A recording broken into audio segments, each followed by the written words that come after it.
Hey guys, Carlin with the Truck Boss Show here with Steve Viscelli, a sociologist professor at the University of Pennsylvania who specializes in market labor laws as well as regulations regarding freight and energy as well. Steve, thanks for being on the show with us.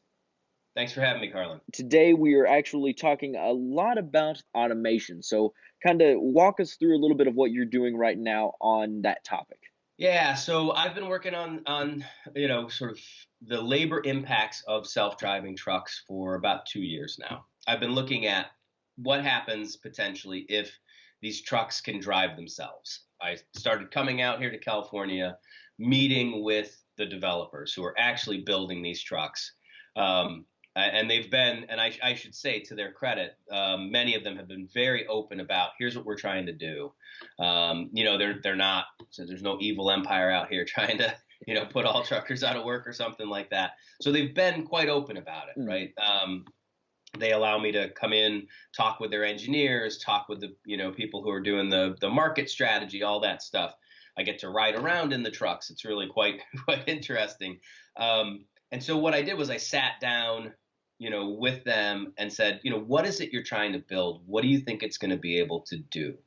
And then I developed a set of scenarios. And for any of your listeners who are interested, it's up on a website. The report, the first chunk of this is a report. It's driverlessreport.org. Driverlessreport.org. And it's got an interactive summary there, as well as some of the sort of a first cut, if you will, at, if these things can drive themselves, what kinds of trucking jobs might be changed, displaced by this kind of technology. I developed 6 different scenarios. Any one of these scenarios, there's all kinds of sort of policy implications, things that are going to have to happen in order for them to actually be brought into the real world. So I'm out here again, meeting with developers, getting progress reports, thinking about how, checking in on how their thinking has evolved. And this is the other thing for drivers, 2 things for drivers to think about in particular, which are, one, this is not sci-fi stuff any longer. Right. It sure seems like it. And even when I'm in some of the vehicles, it does feel like it a little bit. But, these are not tinfoil hat folks in their garage. These are big companies with a lot of money and a lot of engineers who are working on practical problems. The other thing is that it's not necessarily sort of path dependent in the sense that the outcome's not necessarily baked into the cake of this technology. And so now is the time for drivers to really be aware of it. We're going to be having policy debates about what are the safety standards for these things? How, what's it going to take before you can pull the driver out? Realistically, how far off do you think before we start seeing that long haul exit to exit autopilot really happening? Could we see a truck without a driver in it on, in a testing sort of pilot phase, moving actual freight, but, in a maybe between 8 at night and 6 in the morning, on a stretch of I-10. I could see that in the next, I could see that happening in the next 3 years. Could we see them, and again, given the pace of change, could we see that operation start to expand out of, a pilot and into some actual profitable operations within 5? I think that's possible. So, in the next 10 years, we may see some job impacts or at least freight rate impacts, and sort of a shift in demand in the southern states, right? And then slowly moving up into northern regions where weather and other factors like geography are a little bit more challenging and will take some time to roll out. So I think before you see, it'll be at least a decade, I think, before you see any real impact on drivers in any particular area. But that's fast for something that we've got to understand, and we've got to think about the policy implications of. But what is the appeal really to a company of automation? Obviously, it's something that's kind of cool, unique, and everything.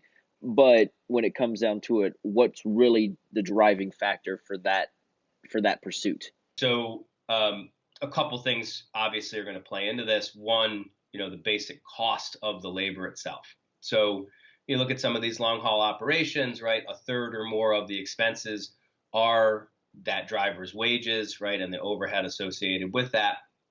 Um, you're also going to be able to streamline this truck for aerodynamics. You don't need that sleeper cab anymore, right? Potentially, you could fit more freight, right? If you change trailer size, things like that. I think that's probably far off and specialized. But in terms of getting drivers to actually move freight, so much of it is about sort of that hiring, training, management of the drivers, right? Beyond just that wage cost. So when you look at the potential savings of getting rid of drivers, right, especially over the road drivers, it's a huge payback. That's sort of one side of it, is just the cost as they currently exist. Then you get into the operational changes potentially, and there's even more productivity gains and savings to be had there. So, these trucks can operate potentially, 18, 20 hours a day.